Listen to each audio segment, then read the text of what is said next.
یہ قرآن ایک بابرکت کتاب ہے جسے ہم نے آپ صلی اللہ علیہ وسلم پر نازل کیا تاکہ لوگ اس پہ غور اور فکر کریں اور تاکہ اہل فہم اس سے نصیحت حاصل کریں۔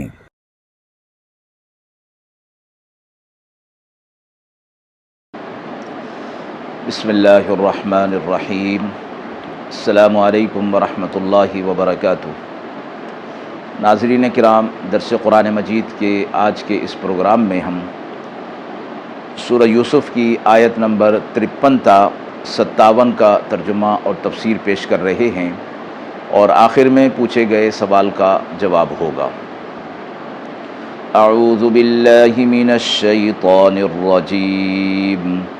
بسم اللہ الرحمن الرحیم۔ وما أبرئ نفسي إن النفس لأمارة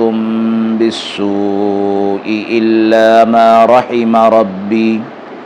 إن ربي غفور رحيم۔ وقال الملك ائتوني به أستخلصه لنفسي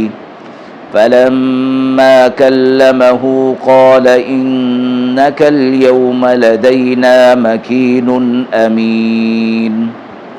قال اجعلني على خزائن الأرض إني حفيظ عليم۔ وكذلك مكنا ليوسف في الأرض يتبوأ منها حيث يشاء نصيب برحمتنا من نشاء ولا نضيع أجر المحسنين۔ ولأجر الآخرة خير للذين آمنوا وكانوا يتقون۔ آیات مبارکہ کا ترجمہ ملاحظہ فرمائیں۔ اور میں اپنے نفس کو پاک نہیں کہتا، بے شک نفس تو سکھاتا ہے برائی، مگر جس پر میرے رب کا رحم ہو جائے، بے شک میرا رب بخشنے والا رحم کرنے والا ہے۔ اور کہا بادشاہ نے، لے آؤ اس کو میرے پاس تاکہ میں خاص کروں اس کو اپنے کام میں۔ پھر جب بات چیت کی ان سے تو کہا واقعی آج سے آپ ہمارے پاس مہمان خاص ہیں۔ یوسف علیہ السلام نے فرمایا، مجھ کو ملک کے خزانوں پر نگہبان مقرر کر دیجئے، میں حفاظت کرنے والا اور جاننے والا ہوں۔ یوں قدرت دی ہم نے یوسف علیہ السلام کو اس زمین میں، جگہ پکڑتا تھا اس میں جہاں چاہتا، پہنچا دیتے ہیں ہم اپنی رحمت جس کو چاہیں، اور ضائع نہیں کرتے احسان کرنے والوں کے اجر کو، اور ثواب آخرت کا بہتر ہے ان کے لیے جو ایمان لائے اور انہوں نے تقوی اختیار کیا۔ یوسف علیہ السلام کا واقعہ مذکورہ آیات کے حوالے سے آگے بڑھ رہا ہے، اور پچھلی آیت میں یہ بات گزر چکی کہ یوسف علیہ السلام کو جب رہا کرنے کا حکم ہوا بادشاہ مصر کی طرف سے، تو انہوں نے اپنے اوپر جو الزام تھا اس کی صفائی اور معاملے کی مکمل تحقیق کا مطالبہ کیا،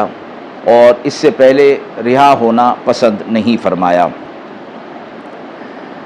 اور ساتھ ہی یہ فرما دیا کہ میں اپنے نفس کے معاملے میں یہ نہیں کہتا اور پاک بازی کو نہیں جتلاتا، بلکہ حقیقت یہ ہے کہ ہر انسان کا نفس برے کاموں ہی کی طرف اسے مائل کرتا ہے، سوا اس کے کہ جس پر میرے رب کا کرم ہو جائے اور وہ اس کی حفاظت ہو جائے، تو وہ پھر اپنے نفس کے اس برے جتلانے سے اور برے کام کی طرف راغب کرنے سے وہ محفوظ ہو جایا کرتا ہے۔ پھر یوسف علیہ السلام نے بادشاہ کے حکم کے مطابق وہاں سے رہائی اختیار کر لی۔ جب معاملے کی تحقیقات ہو گئیں تو یوسف علیہ السلام کو بادشاہ مصر نے یہ فرمایا کہ انہیں میرے پاس لایا جائے تاکہ میں انہیں اپنا مشیر خاص بنا لوں۔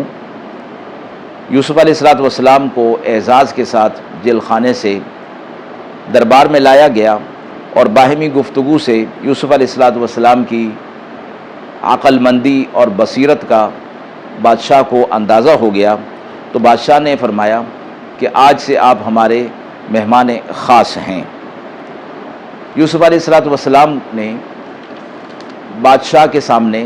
جب اس بات کا اظہار کر دیا تھا کہ میں اس معاملے سے بری تھا اور میں اپنے معاملے میں سچا تھا، تو پھر شاہ مصر نے یہ کہا کہ میں اپنے خواب کی تعبیر آپ سے بلا واسطہ سننا چاہتا ہوں۔ یوسف علیہ السلام نے اس موقع پر خواب کی ایسی تفصیلات بتائیں جو اب تک بادشاہ نے کسی سے بھی ذکر نہیں کی تھی، پھر اس کی خواب کی تعبیر بھی بتا دی۔ بادشاہ مصر بہت خوش ہوا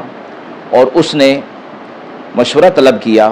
کہ اب مجھے کیا کرنا چاہیے، تو یوسف علیہ السلام نے اسے مشورہ دیا کہ آپ پہلے 7 سالوں میں جو خوب بارشیں ہونی ہیں تو ملک میں اعلان کر دیجئے کہ لوگ زیادہ سے زیادہ غلہ کاشت کریں اور اپنی زمینوں میں زیادہ کاشت کریں، اور جتنا غلہ حاصل ہو اس میں سے 5واں حصہ اپنے پاس ذخیرہ کرتے رہیں۔ بادشاہ مصر نے اس مشورے کو پسند کیا، لیکن اپنے اس خدشے کا اظہار کیا کہ اس معاملے کو پھر سنبھالا کیسے جائے گا، اور اس کے خواب سے یہ معلوم ہو گیا تھا تعبیر کے حوالے سے کہ قحط پڑنے والا ہے، اور قحط جو ہے دور دراز تک ہوگا، اس کے اثرات دور دراز تک رہیں گے۔ پھر یوسف علیہ السلام نے اس عظیم منصوبے کے لیے اپنی خدمات پیش کی اور کہا کہ آپ مجھے اس پر نگہبان اور نگران مقرر کر دیجئے کہ میں اس کے حفاظت کا علم اچھی طرح رکھتا ہوں اور میں اس معاملے کو بہت اچھی طریقے سے نبھا سکتا ہوں۔ شاہ مصر اگرچہ یوسف علیہ السلام کے کمالات کا گرویدہ اور ان کی دیانت اور عقل کا پورا معتقد ہو چکا تھا، مگر وزارت خزانہ کا منصب ان کو سپرد نہیں کیا، بلکہ 1 سال تک اپنے پاس ایک معزز مہمان کی طرح رکھا۔ سال پورا ہو جانے کے بعد نہ صرف وزارت خزانہ بلکہ پورے مملکت کا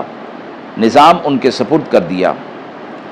اور شاید پورے سال تک ان کے معاملات کی تحقیق کرنا تھا، جب تک کہ پورا تجربہ نہ ہو جائے اتنا بڑا منصب سپرد کر دینا مناسب نہیں تھا۔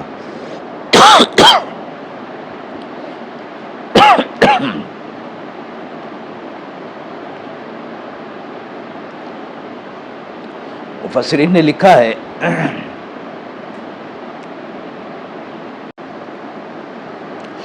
مفسرین نے فرمایا ہے کہ اسی زمانے میں زلیخا کے شوہر کا انتقال ہو گیا، تو بادشاہ مصر نے حضرت یوسف علیہ السلام سے ان کی شادی کر دی۔ اس وقت یوسف علیہ السلام نے ان سے فرمایا، کیا یہ صورت اس سے بہتر نہیں جو تم چاہتی تھی؟ زلیخا نے اعتراف قصور کے ساتھ اپنا عذر بیان کیا۔ آیت کے اگلے حصے میں فرمایا گیا کہ یوسف علیہ السلام کو جس طرح ہم نے مصر کی بادشاہت، عزت اور منزلت اور وقار عطا فرمایا، اسی طرح ہم زمین پر جسے چاہتے ہیں اقتدار دے دیتے ہیں، اور نیک کام کرنے والوں، بھلائی کرنے والوں کے اجر کو ضائع نہیں کیا جاتا۔ یوں یوسف علیہ السلام کو شاہ مصر نے پورا ملک سپرد کر دیا اور خود گوشہ نشین ہو گیا۔ یوسف علیہ السلام نے امور سلطنت کو اس انداز میں، اس بصیرت کے ساتھ چلایا کہ پورے ملک میں خوشحالی ہو گئی، اور یوسف علیہ السلام کو اس معاملات کے سنبھالنے اور چلانے میں کوئی دشواری پیش نہیں آئی۔ مفسرین فرماتے ہیں کہ یوسف علیہ السلام کے پیش نظر اگرچہ مصر کی بادشاہت نہیں تھی، بلکہ اللہ تعالیٰ کے دین کی ترویج اور اس کی اقامت تھی، اس لیے وہ کسی وقت بھی اس سے غافل نہیں ہوئے، شاہ مصر کو اسلام اور ایمان کی دعوت دی،